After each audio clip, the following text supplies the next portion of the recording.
on, ladies and gentlemen? What's up? We're back once again. It is your favorite podcast, Keeping It Rio, and I am very excited for today's guest. I have been doing just a tiny bit of research like I do before each one, but this is another example of a guest that's going to be on the show that we are just literally meeting about a minute and a half ago, and we're going to see what happens. I think it's going to be a very interesting conversation, and I'm very excited and thankful to have Anthony Token Squid Price on the show today. Tell me a little bit about yourself, Anthony. How you doing today? Well, you know what? Let's start with that name, Token Squid. That's kind of a weird name, isn't it? It's interesting. So how do I get the name Token Squid? Well, first of all, I'm a Navy veteran. So Navy veterans get the derogatory term squid. And it's supposed to be a derogatory comment, but I've never... I had just never played that. I've always thought it was a term of endearment. So I like to be called a squid. Anyway, I've been for about the last 12 years going to a casual Marine birthday party, which is kind of, Marines have their birthday every year. 249 is the age they are this year, I think. So I go to this casual Marine birthday party. Everybody's invited. You can come too if you want. But it's in St. Paul, and I've been doing it for about 12 years. And the lieutenant colonel, who's retired now, United States Marine Corps retired lieutenant colonel, who hosts the party. This guy's really crazy. I mean, he shows up at a bar and he wears yellow boxer shorts or whatever the shorts are that the Marines do their PT in. That's what his uniform of the day is for this Marine birthday party. And then he gets out his ceremonial sword to cut the cake, and he cuts the cake and everybody has cake. Other than that, it's a bunch of guys in a bar having a good time. And they decided that I'm their token squid because I'm the only sailor who shows up for the Marine birthday party. And it's just a blast. It's a lot of fun. 300 Marines.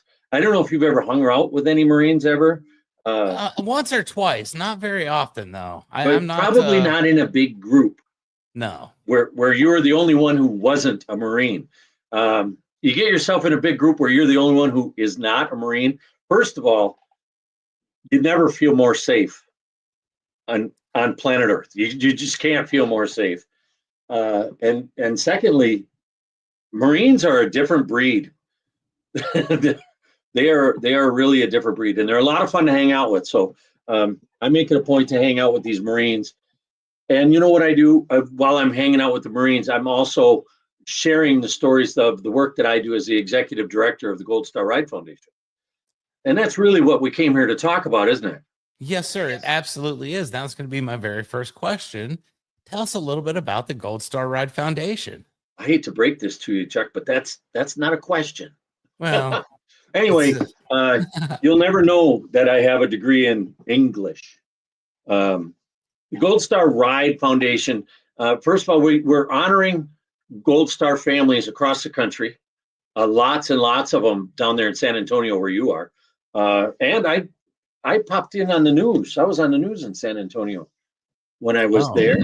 I've been on the news in San Antonio before as well. Yes, but for me, it was a good thing. There you go. See, I told you we'd have a lot of fun with this. For sure. Gold Star families. I ride my motorcycle all over the country to honor Gold Star families. Gold Star families are the immediate family members of anybody who's killed in the military. Okay, so we started out being a little bit of a smart aleck, but we get to jump right into the somber stuff. I've been doing this for 6 years. In 6 years' time, I've ridden my motorcycle more than 141,000 miles. I've been to all 48 of the lower states in the contiguous United States at least 4 times each. At least 4 times each. Most of them it's like 8 or 10, but I haven't made it up to Washington. I seem to be struggling to get back into Washington, the state of Washington. I've been to Oregon 8, 9 times, but I just don't quite make it up to Washington. But as soon as I get to Washington again, it'll be 5 times. And I've been doing it for 6 years, and I've personally met with 539 Gold Star families now. Wow. 539 across the country. And that's what I do. That's what I do. It's all I do. Come to think of it, I think I'm going to be in San Antonio pretty soon. I should know this stuff because I'm the guy who works out my own schedule. Yeah, so do I. I'm not sure what I'm doing tomorrow morning, so it's okay. I can appreciate that. And I really love, I love what you're doing for sure, helping people when they're at the most vulnerable and in the most need.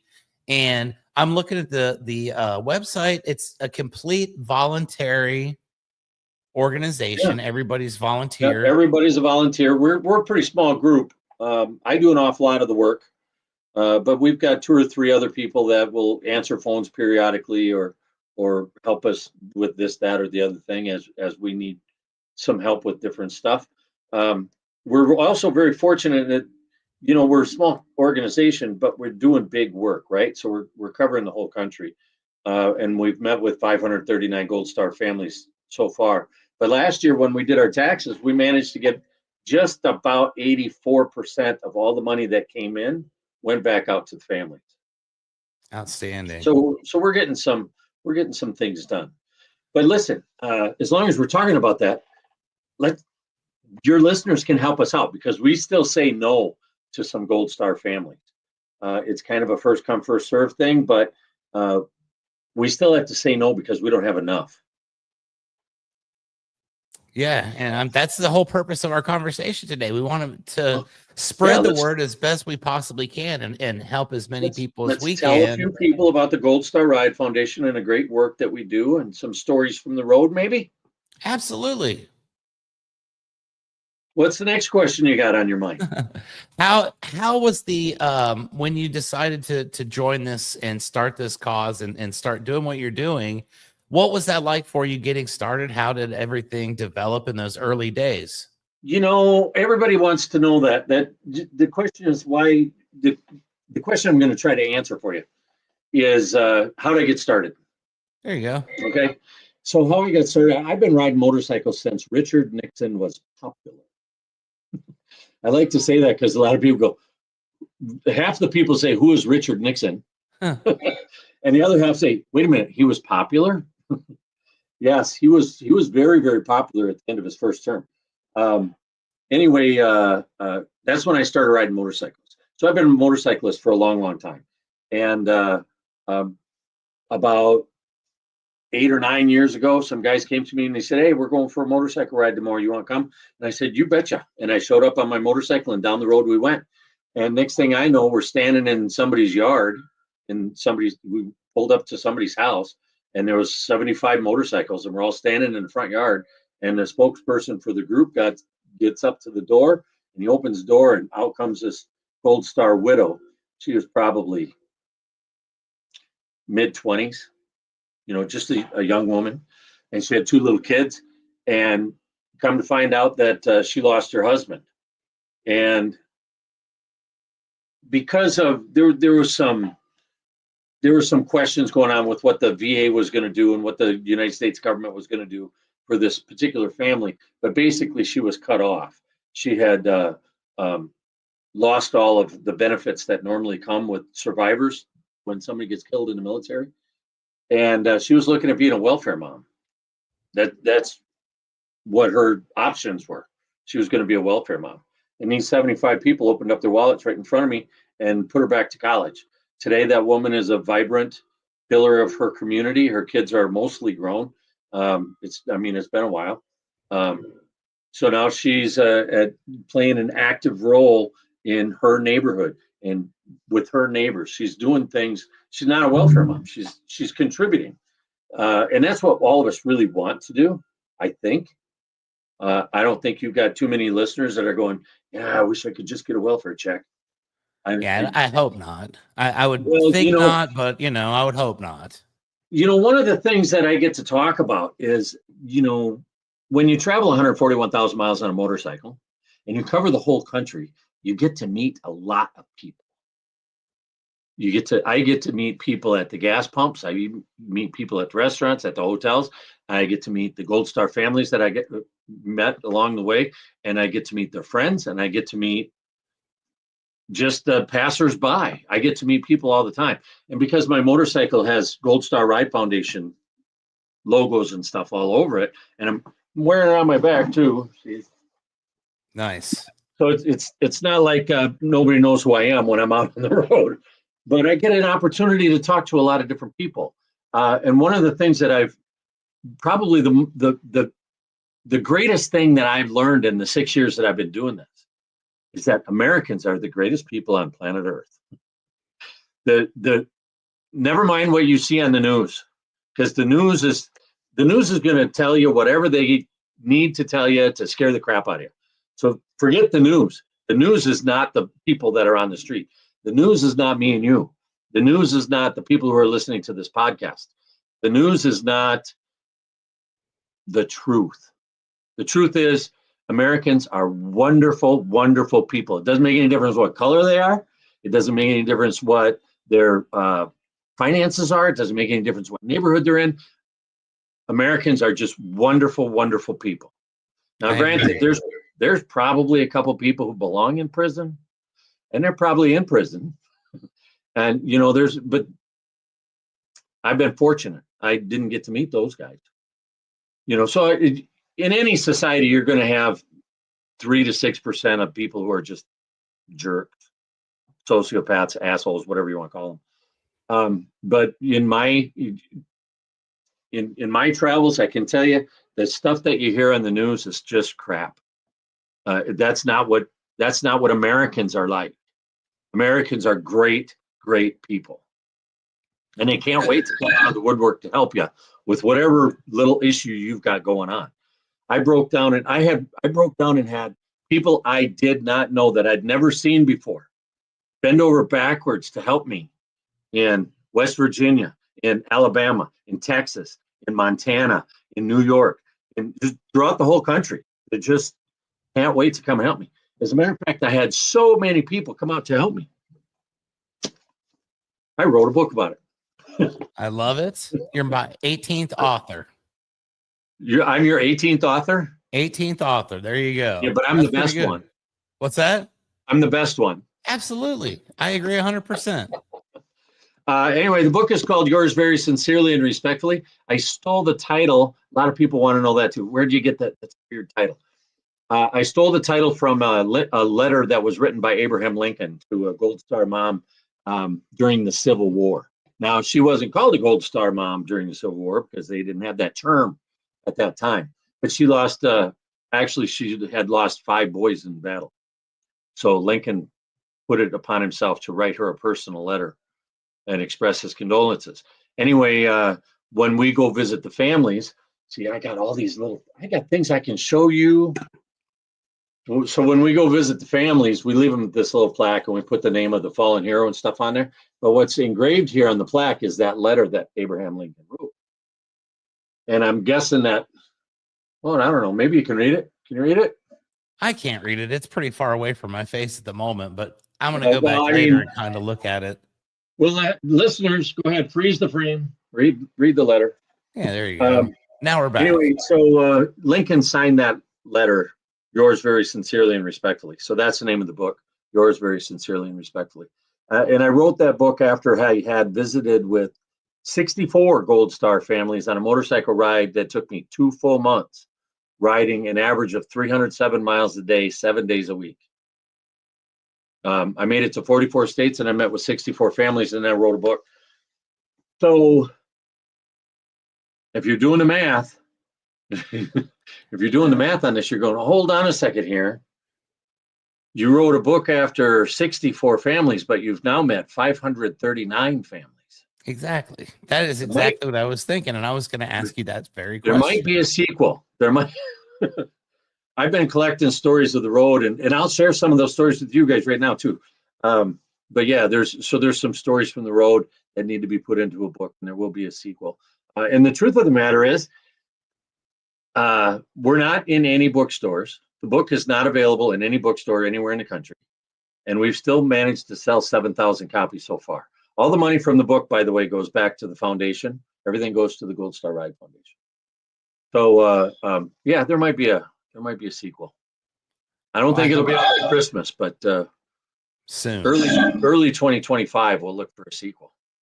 All right, well there you go, and we're gonna have to get the first copy so we can read that and see what you've been doing for Well, the sure. first 60 plus. Sure. And If you go to the website, goldstarride.org, and you click the link that says buy the book, I'll sign it before I mail it out. there you go, everybody. So There's now's your free opportunity. autograph. And that's worth millions of dollars at this point, I'm sure. So tell me a little bit about that and how you guys go about doing the fundraising that you get to provide to the Gold Star families and some of the different means that are, that are utilized to make that happen. Well, we do a handful of things. The number one thing that we do to raise money that we can give back to those Gold Star families is we show up on your podcast. I love it. Yeah, we've that's probably the number one thing that we do. I also show up on radio interviews. We show up in local news stories, and we use the media as much as we can, all forms of media, including social media. We're on Facebook and Instagram and Tumblr and a couple other ones. The social media formerly known as Twitter. Yeah, right. If I say enough things about it, maybe they'll stop being political. And it bothers me that, they can have their political thing. That's fine. I just don't care to play politics anymore. We're in the greatest country in the world, and it's the greatest country in the world for a reason. I mean, there's no place on earth that has as many immigrants as the United States of America. And nor has there been any place on earth that has as many immigrants as the United States of America for at least 200 years. Right. So we've been holding on to that record for a while. So we must be doing something right because everybody still wants to come here. We got a few things that need to be fixed, but we need to remember that we're all in this together. And just like the comments I made about the people that I met on the road, that's what most of them are like. That's what most of them are like. What do we got? 130 million people in the country, and we got 2 million people watching Fox News and CNN. Yeah, and you see what you see, and we can control what we see. And the truth of the matter is, I filter all that stuff out as well, and I just don't pay attention. I have the same mindset you do. For a living, I get to go out and visit people in their homes. I get to help them with their roofing issues, and I realize we're all people, and everybody seems to be pretty cool. I've been at homes that have had different signs and different affiliations and all that stuff, and I've gotten along fine with all of them. So it is what you make. I wish I had a roofing problem so I could invite you over. Yeah, right. I'm sure I got a cold one in the fridge in the world. Well, I love it. So let's talk a little bit about some of the families that you've gotten to meet along the way. I know that each individual stop is special, and it's extremely significant moment for all of these families and for yourself. And along that way, I'm sure you've met some amazing people, and I'm sure you've got several stories. I've met some truly wonderful, wonderful people along the way. As many passersby as there are Gold Star families. It's not just Gold Star families that I meet when I'm on the road. I'll tell you, it was a little bit miraculous. I was driving across New Mexico not long ago. It was in the spring of 2023. I had tried to do one of them little stunts that attracts attention. So I rode the motorcycle from Jacksonville Beach, Florida to San Diego, California. That's a nice drive. Yes, the goal was to do it in 50 hours. 2 days on a motorcycle. And I don't know if you know this or not, you're in San Antonio, Texas. I-10 goes through San Antonio, Texas. Absolutely. I don't know if you're truly aware of this, but the distance from Louisiana to New Mexico is 1/3 of the way from the Atlantic Ocean to the Pacific Ocean. 1/3 of that is Texas. Yes, sir. I do realize that. 20 miles. It's a crazy place. And I remember when I used to drive to Ohio, and I'd be coming back, and I'd get excited for the first few times when I'd get into Texas. You're at the Texas state line, and then you realize there's still 12 hours to go to get home. Yeah, And you still got a ways to go. it's not like some of the smaller ones. Anyway, I was a publicity stunt. That's what I was trying to do. I ended up getting hit by, let's see, out in Arizona, they call them haboobs. I don't know what you guys call them in West Texas, but the wind picked up the sand, and the sand blocked out the sun. Oh my! It was a dust storm. Yeah, and I rode in that for 50 miles, and I stopped at a gas station, and I started talking to people who were traveling the opposite direction. And they said, "Well, how far west does the sandstorm go?" Well, 100 miles this side of Phoenix. Okay, geography lesson. When you're in, that was in Van Horn, Texas, which is 100 miles from New Mexico, more or less, I think. Mm-hmm. So I had 100 miles to go to New Mexico. Then I had to cross New Mexico, and then I had to cross half of Arizona to get to Phoenix. It was about 400 or 500 miles between where I was and where the storm started. And I just said, I can't do this. I'm not.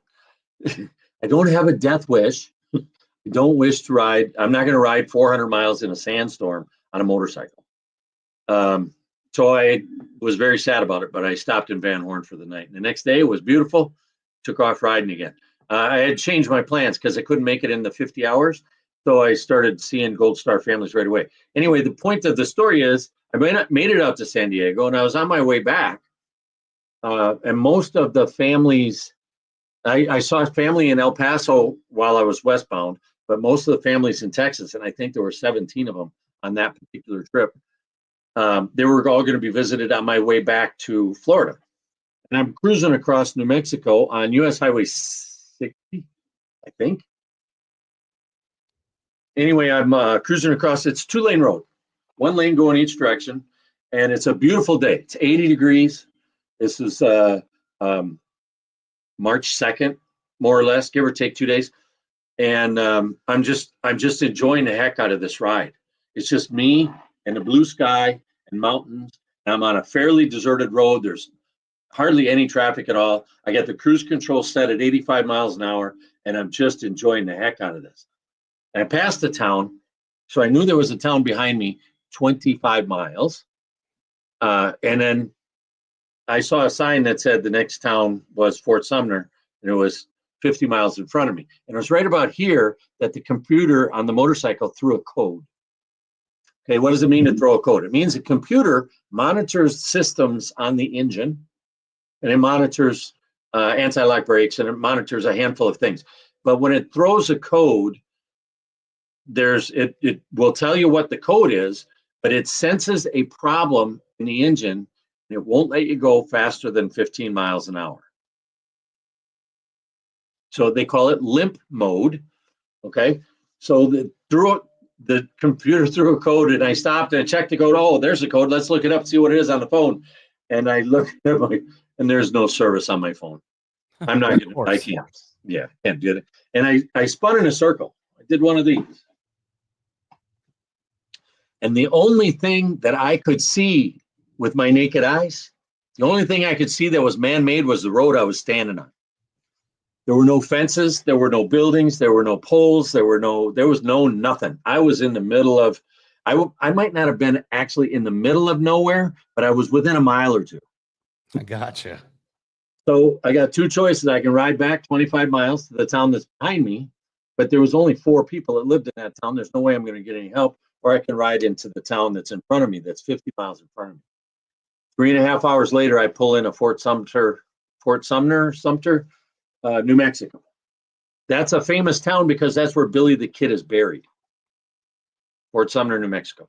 Anyway, I pull up into the gas station there, 15 miles an hour, and I spent a little time searching on my phone to see who can help me out, and I get a hold of this tow truck driver. His name is Alex. Alex, the tow truck driver, he's the only guy in town. If you're ever in Fort Sumner, call Alex. He'll help you out. Alex is a great human being, a perfect example of a great human being, and that's what this story is all about. Anyway, he says, I'll give you a tow anywhere you want to go, but that motorcycle will not get fixed here. Now, okay, what are our choices? We can go 100 miles south to Roswell, or we can go 175 miles east to Lubbock. And I said, I was on my way to Lubbock. That's where my next Gold Star family is. Let's go to Lubbock. He says, okay, it's 175 miles each way. So, okay. He pulls up with the tow truck and I said to him, I said, well, before we put it put the bike on the tow truck, I felt that I hit a bump, like I hit a pothole right on the edge of town, 2 blocks away. Felt like I hit with the back wheel. I'm only going 15 miles an hour. And the front wheel didn't hit nothing. And I didn't see nothing. It just jumped. And he said, oh, let's check it out. And he lays down on the ground, just like that's what he does all the time, lay down on the ground. Lays down on the ground and reaches up underneath my saddlebags on the back wheel of the motorcycle. And then he comes over to me and he grabs my hand. He puts these little teeny tiny black things in my hand. And just teeny tiny little things. And I said, what the hell is that? He said, that's what's left of your wheel bearings. Oh, my. Okay, now let's back this up just a hair so that you can understand the complete story of what's happening here. It's a deserted road, and I'm going 85 miles an hour, and I'm tooling down that road. And had I not thrown a code, there would have been a major catastrophic failure of my back wheel. And I would have, when they found me, they would have picked me up off the highway with a spatula. Absolutely. So that's what happened when a wheel falls off on a motorcycle at 85 miles an hour. Yeah, you're bad done. things happen. Bad things happen. Anyway, we get the thing loaded up and we make the 3-hour tow truck ride to Lubbock. And then, you get to know somebody in 3 hours. You're stuck in a cab with them right down the road. So he and I were talking all the way down there, and the short version of the story is he learned all about the Gold Star Ride Foundation, and he fell in love with the work that we did. And when we got to where we were going, we put the bike at the Harley dealership service entrance. And then he says, you get a place to stay? And I say, yeah, I'm going to stay in that hotel right there. There's, half a block away. And he says, well, listen, I'm going to donate this tow to the Gold Star Ride Foundation. $3,000 tow. He said, I'm just going to donate it to what you're doing. See, this is the kind of people that we have living in our country. We're just going to donate that. Anyway, to finish up the story, the next day, the dealership calls me up and says, what are we doing with this bike? I said, you're going to fix the rear wheel bearings. As long as you're at it, you might as well fix the front wheel bearings too. Just replace all the bearings and the wheels. And then you're going to fix that damn code. And he says, all right, you got something to do? I say, yeah, I got something to do. I call up the Gold Star family that I'm in Lubbock to visit. And we spent 3.5 hours together. It was a wonderful, wonderful visit. We got to know each other really well. Got to learn all about the fallen hero in her family. She was a Gold Star mom. Yeah, that was kind of a big deal. Anyway, and then she gives me a ride back to the dealership. My motorcycle's out in the parking lot. So I go walking up to the service manager and I said, hey, bike's outside still. And he said, yeah, it's done. I said, great, what'd you do? He says, well, we put in new wheel bearings just like you wanted. And I said, front and back? He said, yeah, front and back.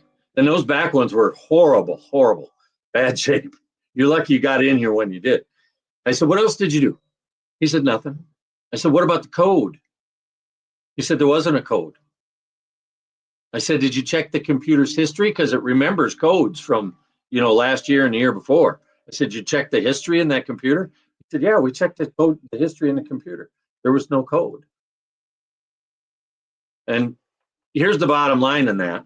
I got on that motorcycle, and since then, I've ridden that motorcycle about 45,000 miles since then. And that code has never come back. I put on 2 sets of tires since I threw that code. And what we're going to chalk that up to? We're going to chalk that up to stories from another world. We'll call it the Twilight Zone, okay? Yep, it's meant And to be. you guys that are non-believers, that really happened. And that every time I get on that motorcycle, I remember that. And I know that there are people watching out for me that don't live here. There's no doubt in my mind that and that's just one. That's happened. Those type of stories have happened, I don't know, 5, 6 times in the 6 years that I've been doing this, the work that I do. So that's one of the stories that of the people who help from the peripherals, But I was out riding a motorcycle once. I was crisscrossing the country, and I stopped in a cheap hotel at the end of the day, and I checked my email, and I got an email message that said, "I heard about your organization from wherever, Facebook or something, and I had to write to you because you have to come and visit my best friend. My best friend is a Gold Star mom." And I wrote her back and I said, "You know what? I'm going to be in your town. I'll be there in 3 days. 1,200 miles away, whatever." I said, "I'll be there in 3 days. Let's have lunch. Set it up, pick a restaurant, whatever, and we'll have lunch." And I go there and we met and "Hey, how are you? Great to see you." And we ended up having a lunch for like 2.5 hours. And then we hugged our goodbyes and down the road I went. And down the road I went, down the road I went. And 6 or 7 days later, I was like 3,000 miles away from that lunch. And I went to check into the nasty flea-bitten hotel again because I'm always in the worst hotels I can find. Always That's in the what I was worst going to ones. ask about too. Your accommodations along the route, and I think some of those are the Oh, true heroes of these we got some stories. stories about that too. Anyway, there's a whole chapter on bad hotels in the book. But we've had the worst hotel stories have come since the book came out. But anyway, in this particular one, I check in and I'm checking my email in this flea-bitten hotel. And the same woman who said I had to meet her best friend sent me another email a week later. Very short, simple message. She just said, "Your visit here was the greatest thing could have ever happened." Because later that day, she went home and tore up her own suicide note. Yeah, that right there, there's nothing you can really say. That's what you're Yeah. doing, and that's how you're touching people, and that's beautiful. Thank you for Yeah. sharing that And it's because more than just a one-time thing. That particular woman that tore up her suicide note, I just got a message from her this morning. We're still in contact with each other on a pretty regular basis.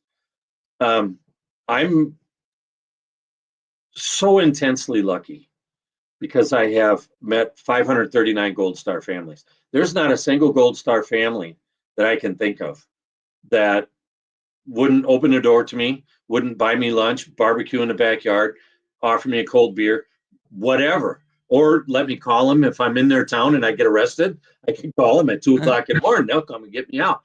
Uh, let's hope I don't get arrested. it's good to have Uh, friends, right? yeah, actually, that's there's a whole nother chapter in the book on that too, because in the last, dare I say this, in 6 years since I've been doing this, I've been stopped by the police 9 times. And one, I'm going to tell you this story because this is my favorite one to tell. One time I'm on the motorcycle, I'm riding through the mountains of Pennsylvania, and I'm on my way to go see a Gold Star family, but they're like 6, 7 hours away. And I'm just enjoying the hell out of this ride. I'm on a 2-lane road and curvy, windy, hilly, beautiful, sunshiny day. It was just the reason that we ride motorcycles. That's what I was dealing with. And I come barreling around this curve and I'm just like leaning into it and I'm getting into it. And I come around the curve and right there, boom, I find myself smack in the middle of a little teeny tiny town. A little town. I think it was like 1,000 people, maybe. Just a little Oh yeah. village in the middle of the mountains.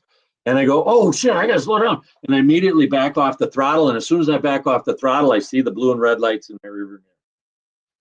And I pull into a parking lot. Look like I got you going 59 in a 30. And I'm in my head, I'm going, "Shit, that's double. Uh, I'm getting this ticket. We can't get out of this ticket." I was going double the speed limit. Yep, you're about to fund the Christmas party. Yeah. And then she looks at the bike and she says, "What's this Gold Star stuff?"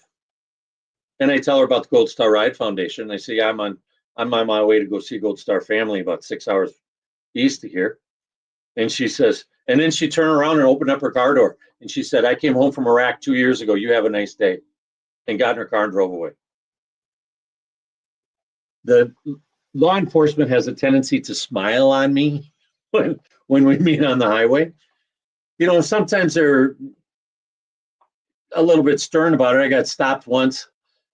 I was crossing a state, and I got stopped like 50 miles into the state, and I still had like 300 miles to go to get across the state. And the cop stops me and he says, "Yeah, I got you going 86 and a 70." And I tell him, he learns about the Gold Star Ride Foundation and all that stuff. And he says, "Listen, I'm going to let you off with a verbal warning. It's a state, and every other state trooper knows that I'm giving you a verbal warning. So if anybody else catches you, that's it." Yeah, you were warned. As I was warned. Yeah, I went slow across that state. I said, well, if I'm late, I'm late. So yeah, we have a lot of fun. We do our best to have as much fun as we can have. And we haven't even talked about this yet. Let's talk about it. Can you make that out? I can't really. It says my DD-214 can kick your MBA's ass. I like it. The thing is, we have to deal with so much sadness and so much sorrow.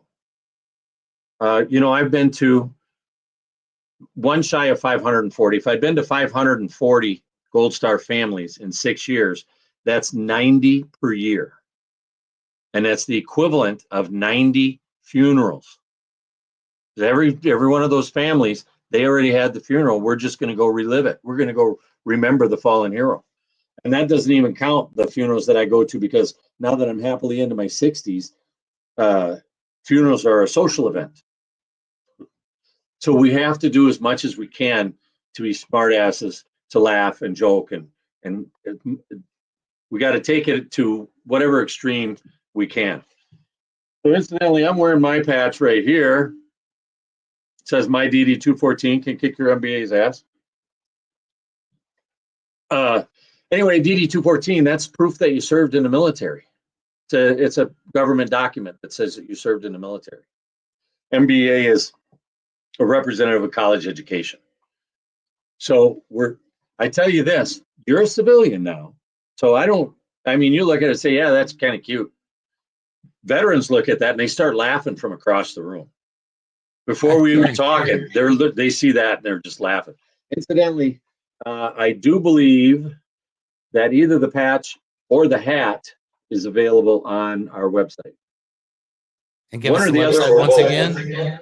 goldstarride.org. There we go. Yeah, you can. The hat's a $20 donation. The patch is a $10 donation. But if you get the hat, it comes with the patch. So yeah, that's one of the ways that we can stick our tongue in our cheek and do our best to laugh a little bit and move on down the road. That's an amazing story, and I really appreciate it because, like you say, it's completely from the heart.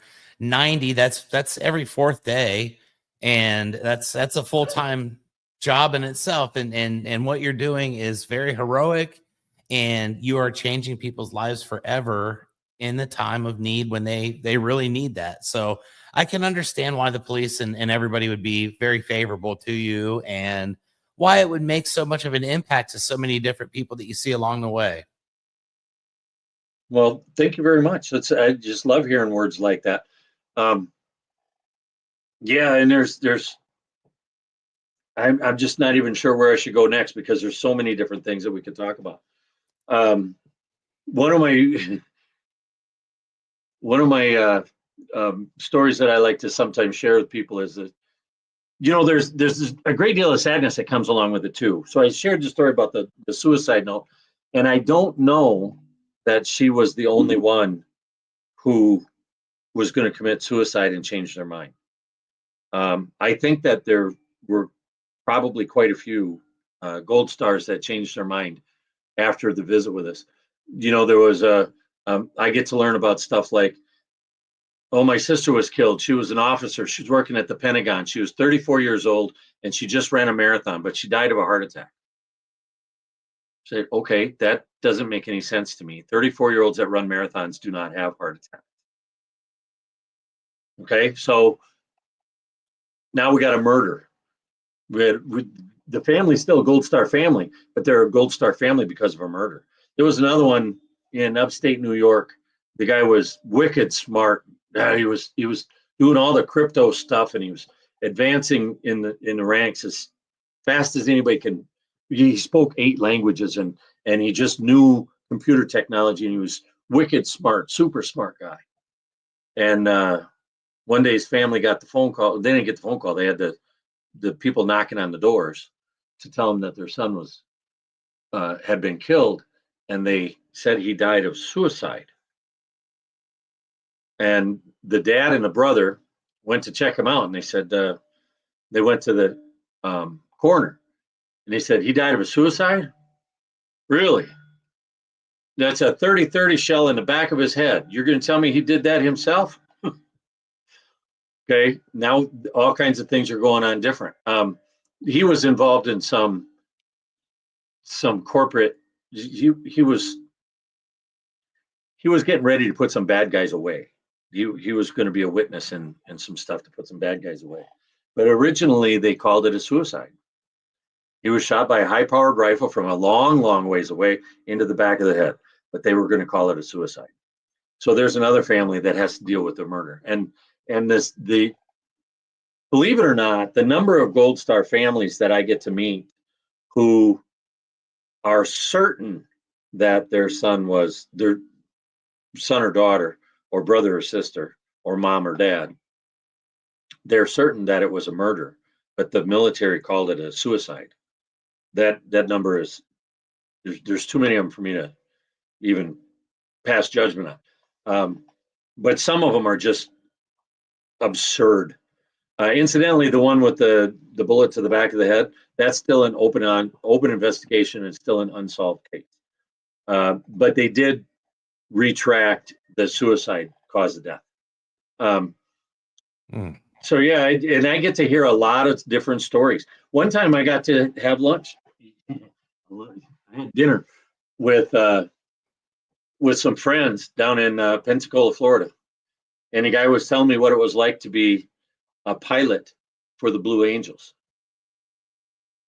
So he was, I mean, you've seen the Blue Angels, right? Absolutely, yes. I love them. The first time I rode through Florida, I went to Pensacola, and I had Gold Star families to see in Pensacola. But before I went to see them, I wanted to go take a selfie in front of the Navy base in Pensacola, Florida. And I pull up next to the base, and the guards come out, and they say, "What are you doing? You can't be here. You can't be here." And they literally kicked me out. So I had to turn, and I went a couple blocks away. And, well, why are you kicking me out? Because the Blue Angels are going to take off in 5 minutes.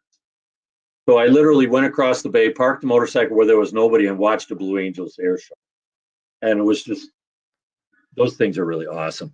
But I wrote about that in the book too. I said, yeah, the Blue Angels were flying just for me. It was just for me. But anyway, I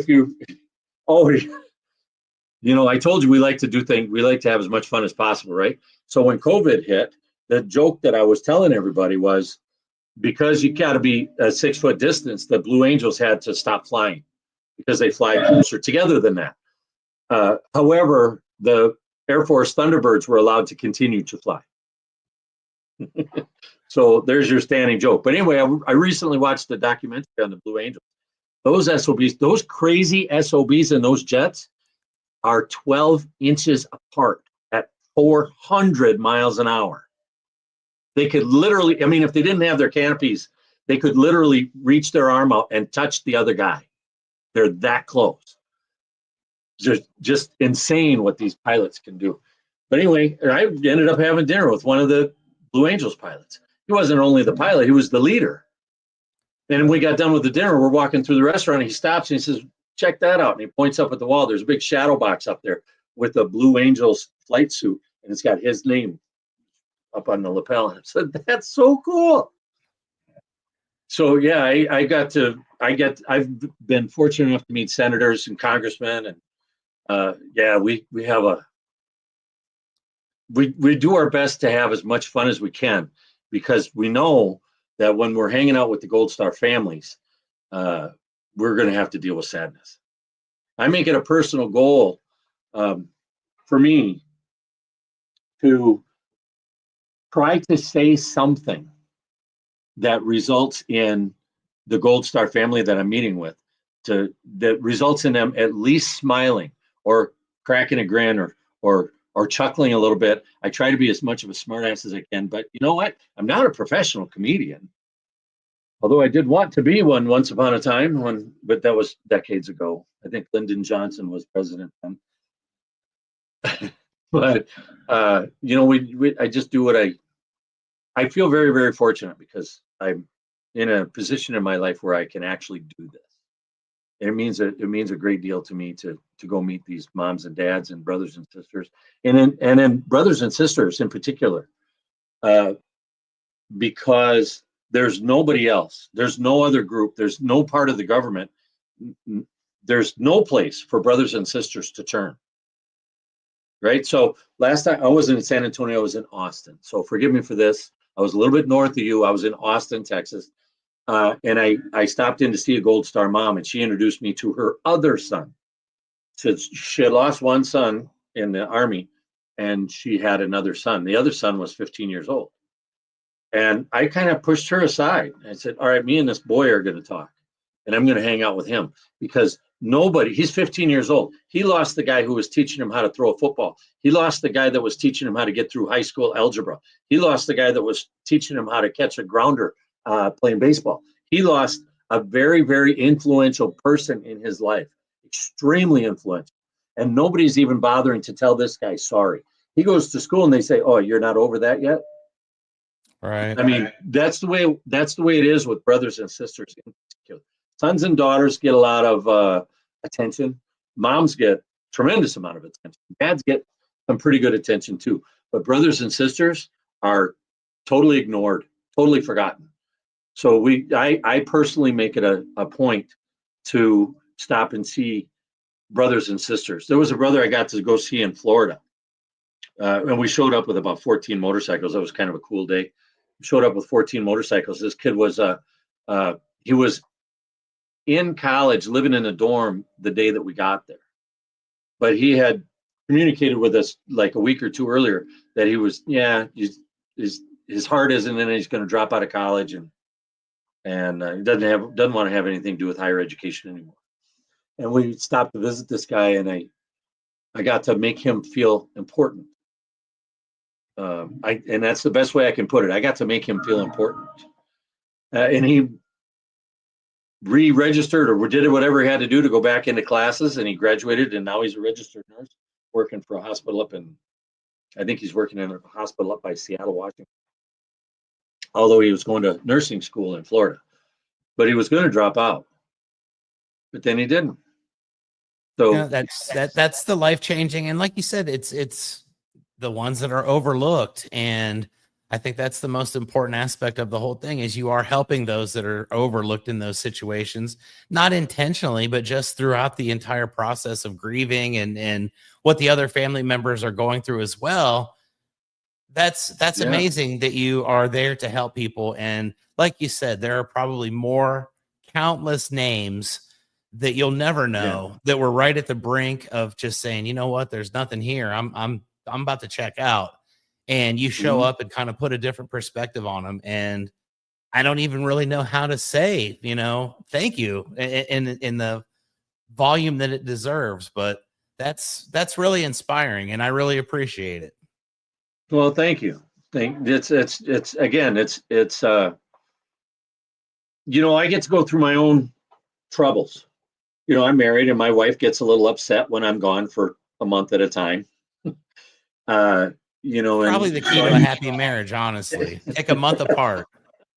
Every other month. I think 5 days, twice a month will probably be a lot better than a month at a time. But anyway, rather than getting into that, she and I have had more than one argument. She's actually an immigrant.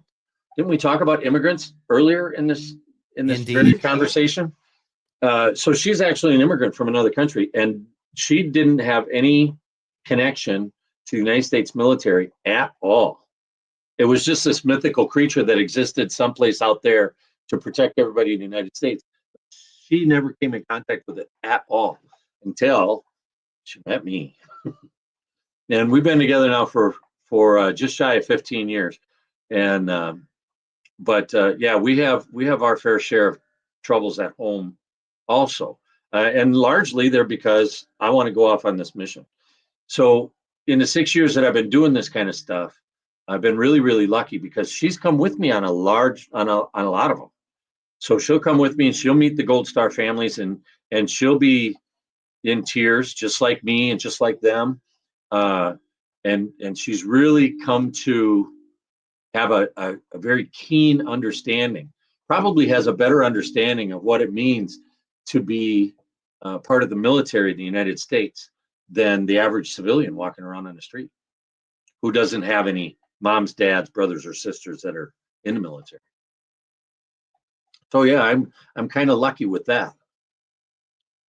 Yeah, that's amazing too. And I love the fact that she's, right there with you going on a lot of the trips and getting to be a part of it. And like you said, having no exposure to now, wow, that's beautiful. Yeah. So the first, I've done 59 rides.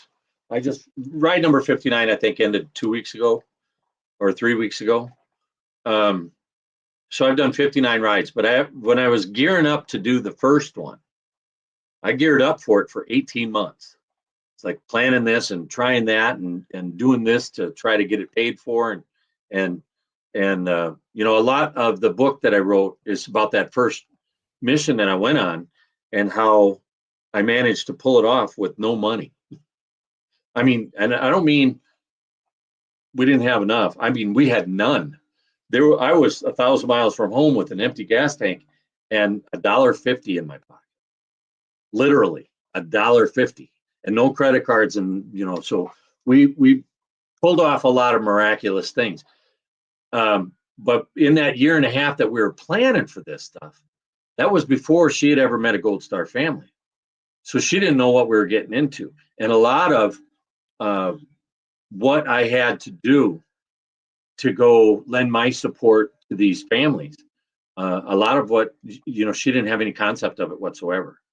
And now 6 years later, we'll find ourselves in a little bit of a disagreement, or I say something that she doesn't quite understand. And she'll just look at me. She'll give me one of these looks like, how dare you? And then she'll just say, chapter 8. Chapter 8 in the book is all about the conversations I had with her. It's nothing but the conversations I had with my wife to make it happen. But we're a lot better now. But we had a lot of moments where it was touch and go. And that's, that also helps me, because when I decided this was what I was going to do, right? When I fell in love with Gold Star families, and I think I can use that kind of language. When I fell in love with Gold Star families, it was a no-brainer for me. This is what we're going to do. The military taught me, you get on mission and you accomplish the mission. And Dakota Meyer won the Congressional Medal of Honor, 15 years ago. President Obama pinned it on him. So however long ago Obama was president. Anyway, he says he was a Marine sniper and he won the Congressional Medal of Honor. And he says, did you accomplish the mission? No. Did you die trying? No. Then you're not done yet. It's you either die trying or get it done. Those are your two options. And as a military person, that's one of the things that I carry with me every day. This is the mission. Okay, we're going to get the mission accomplished, or we're going to die trying. Those are really the only two options. Now, as a civilian, I give myself a little slack once in a while, but that's kind of it. That's what we're doing. So she didn't have any reference point for that, but now she does, and it's pretty awesome. It's pretty awesome to have her as a teammate. It's pretty awesome. Yeah, it's amazing. And there might be a video or two at goldstarride.org. Yep, I was looking at your site there, and that's we're coming up on our hour here, and I always want to go back through, because the main objective of our program is to increase awareness and to help people be able to reach you in the simplest way. And the question I have as we get towards the end of the program is always, can we go back through the best way that they can get a hold of you, the best way that folks can donate, the best way they can become involved, and some of the things that you've got coming up as far as events that maybe people can show up at and show support through that avenue? Yes, all of those questions can be answered with goldstarride.org. We're doing our best to keep it going. We're going through a hard time right now because the president of our organization, we have a board of directors, and the president of our organization stepped down in October and he died in November. Oh my. So yeah, he did, at the end of October. I think he died the day before Halloween. So we're still kind of playing around. We got the vice president became the president. We brought in another board member to serve as vice president. So we're going to be moving in that direction, but we still got a handful of things that we're trying to deal with. But goldstarride.org, there's a place there you can click on donate. You can buy the book, you can buy the hat, you can buy the patches. You can donate any amount that you want. Also from the website, you can click on the Facebook link and find us on Facebook. You can click on the Twitter link and the Instagram link and the Tumblr link and all the social media links. They're on every single page. So you can just click on it and go to your favorite one. What I would like to encourage people to do is find us either on Facebook or Instagram and scroll through the video reels. They're all very short. I never do a reel more than 1 minute long. So I usually get the video reels between 30 seconds and 1 minute long. And that's where you can find the Gold Star families that we go visit. That's where you can find me talking about what we're doing. That's where you can learn about the things that we have done. And that's where you can find us doing interviews with Gold Star families where they actually get to tell you what they think. So you don't have to listen to me say it, but you can find that on both Instagram and Facebook. Those reels we put those up quite often. We do one motorcycle ride a year out of Minnesota. We do a poker run out of Southern Ohio. So if you want to come and ride with us on one of our fundraising things, the last Saturday in June, we are in Minnesota. We usually ride about 100 miles, and we usually ride to see at least 2, if not 3 or 4 or 5 Gold Star families. So yeah, we like to go a full tank of gas each direction. So that's always the last Saturday in June, and we've already got the families. We got 2 of the families picked for who we're going to go see. So we're going to make a nice. And the thing about Minnesota, there's no mountains in Minnesota, so it's all pretty flat.